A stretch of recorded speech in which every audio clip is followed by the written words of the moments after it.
मूर्ख कौन। किसी गांव में एक सेठ रहता था। उसका एक ही बेटा था जो व्यापार के काम से परदेश गया हुआ था।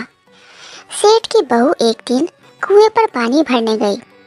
घड़ा जब भर गया तो उसे उठाकर कुएं के मुंडेर पर रख दिया और अपना हाथ मुंह धोने लगी। तभी कहीं से 4 राहगीर वहां आ पहुंचे। एक राहगीर बोला, बहन, बहुत प्यासा हूँ, क्या आप मुझे पानी पिला दोगी? सेठ की बहू को पानी पिलाने में थोड़ी झिझक महसूस हुई, क्योंकि वह उस समय कम कपड़े पहनी हुई थी। उसके पास लोटा या गिलास भी नहीं था जिससे वह पानी पिला देती।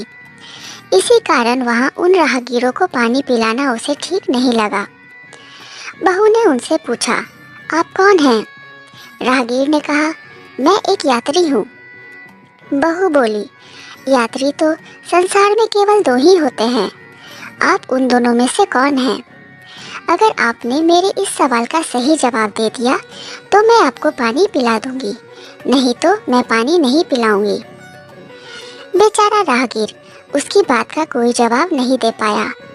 तभी दूसरे राहगीर ने पानी पिलाने की विनती की।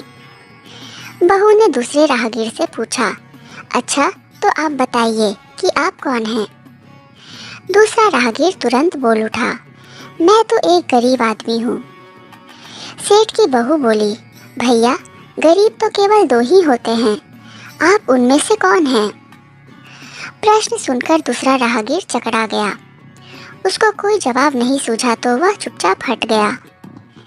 तीसरा राहगीर बोला, बहन, मुझे बहुत प्यास लगी है, ईश्वर के लिए तुम मुझे पानी पिला दो।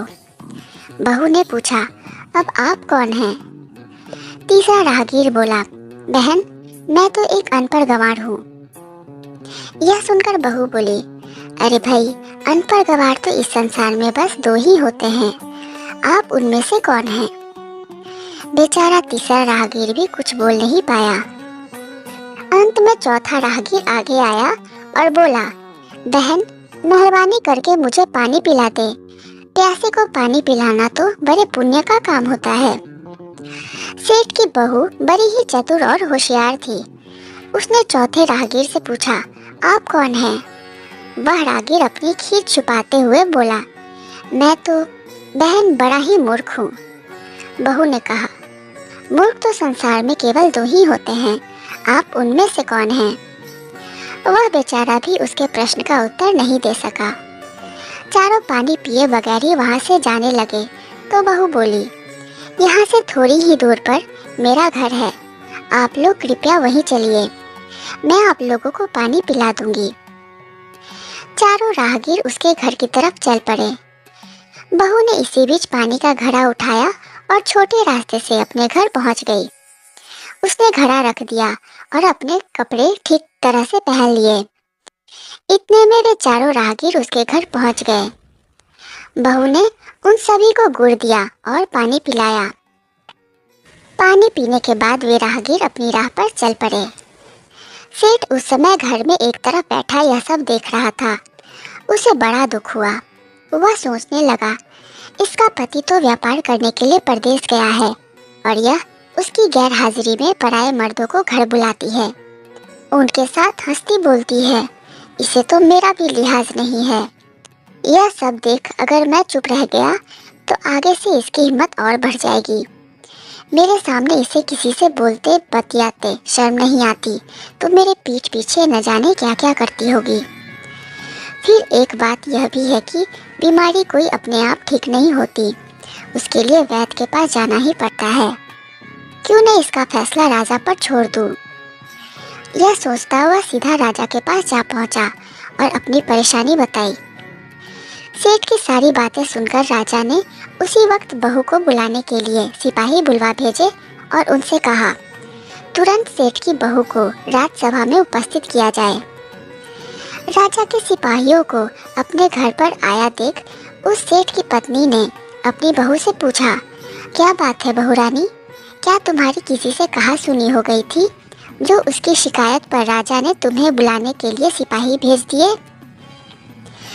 बहू ने सास की चिंता को दूर करते हुए कहा, नहीं सासू माँ, मेरी किसी से कोई कहासुनी नहीं हुई है, आप जरा भी फिक्र न करें।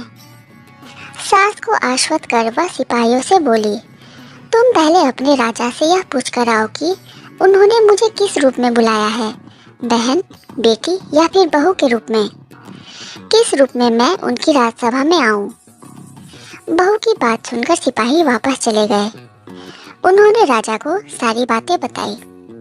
राजा ने तुरंत आदेश दिया कि पालकी लेकर जाओ और कहना कि उसे बहू के रूप में बुलाया गया है। सिपाहियों ने राजा की आज्ञा के अनुसार जाकर सेठ की बहू से कहा, राजा ने आपको बहू के रूप में आने के लिए पालकी भेजी है। बहू उसी समय पालकी में बैठकर राजसभा में जा पहुंची।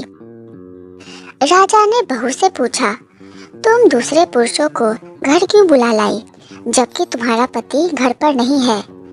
बहू बोली, महाराज, मैंने तो केवल कर्तव्य का पालन किया। प्यासे पति को पानी पिलाना कोई अपराध नहीं है, यह हर गृहिणी का कर्तव्य है। जब मैं कुएं पर पानी भरने गई थी तब तन पर मेरे कपड़े अजनबियों के सम्मुख उपस्थित होने के अनुरूप नहीं थे। इसी कारण उन राहगीरों को कुएं पर पानी नहीं पिलाया।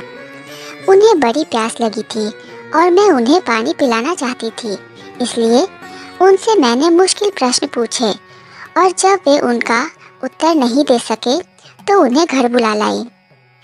घर पहुंचकर ही उन्हें पानी पिलाना उचित था। राजा को बहू की बात ठीक लगी। राजा को उन प्रश्नों के बारे में जानने की बड़ी उत्सुकता हुई जो बहू ने चारों राहगीरों से पूछे थे। राजा ने सेठ की बहू से कहा, भला मैं भी तो सुनूं कि वे प्रश्न कौन से थे जिनका उत्तर वे लोग नहीं दे पाए। बहू ने तब वे सभी प्रश्न दोहरा दिए। बहू के प्रश्न सुनकर राजा और राजसभा चकित रह गए। फिर राजा ने उससे कहा, तुम खुद ही इन प्रश्नों के उत्तर दो, हम अब यह तुमसे जानना चाहते हैं। बहू बोली, महाराज, मेरी दृष्टि में पहले प्रश्न का उत्तर है कि संसार में सिर्फ दो ही यात्री हैं, सूर्य और चंद्रमा। मेरे दूसरे प्रश्न का उत्तर है कि बहू और गाय इस पृथ्वी पर ऐसे दो प्राणी हैं जो गरीब हैं। अब मैं तीसरे प्रश्न का उत्तर सुनाती हूँ महाराज। हर इंसान के साथ हमेशा अनपढ़ गवारों की तरह जो हमेशा चलते रहते हैं वे हैं भोजन और पानी। चौथे आदमी ने कहा था कि वह मूर्ख है और जब मैंने उससे पूछा कि मूर्ख तो दो ही होते हैं, तुम उनमें से कौन से मूर्ख हो, तो वह उत्तर नहीं दे पाया। इतना कहकर वह चुप हो गई। राजा ने बड़े आश्चर्य से पूछा, क्या तुम्हारी नज़र में इस संसार में सिर्फ दो ही मूर्ख हैं? हाँ महाराज, इस घड़ी इस समय मेरी नज़र में सिर्फ दो ही मूर्ख हैं। राजा ने कहा, तुरंत बतलाओ कि वे दो मूर्ख कौन हैं। इस पर बहू बोली, महाराज, मेरी जान बख्श दी जाए तो मैं इसका उत्तर दूंगी। राजा को बड़ी उत्सुकता थी यह जानने की कि वे दो मूर्ख कौन हैं, सो उसने तुरंत बहू से कह दिया, तुम निसंकोच होकर कहो, हम वचन देते हैं तुम्हें कोई सजा नहीं दी जाएगी। बहू बोली, महाराज, मेरे सामने इस वक्त बस दो ही मूर्ख हैं। फिर अपने ससुर की ओर हाथ जोड़कर कहने लगी, पहले मूर्ख तो मेरे ससुर जी हैं जो पूरी बात जाने बिना ही अपनी बहू की शिकायत राज दरबार में की। अगर इन्हें शक हुआ ही था तो यह पहले मुझसे पूछ तो लेते, मैं खुद ही इन्हें सारी बातें बता देती। इस तरह घर परिवार की बेइज्जती भी नहीं होती। ससुर को अपनी गलती का एहसास हुआ। उसने बहू से माफी मांगी। बहू चुप रही। राजा ने तब पूछा, और दूसरा मूर्ख कौन है? बहू ने कहा, दूसरा मूर्ख खुद इस राज्य का राजा है, जिसने अपनी बहू की मान मर्यादा का जरा भी ख्याल नहीं किया और सोचे समझे बिना ही बहू को भरी राजसभा में बुलवा लिया।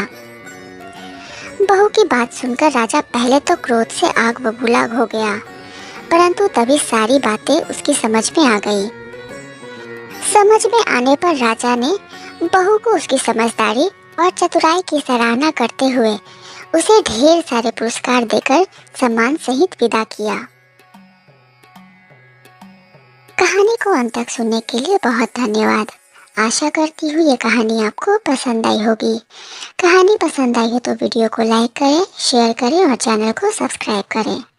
धन्यवाद।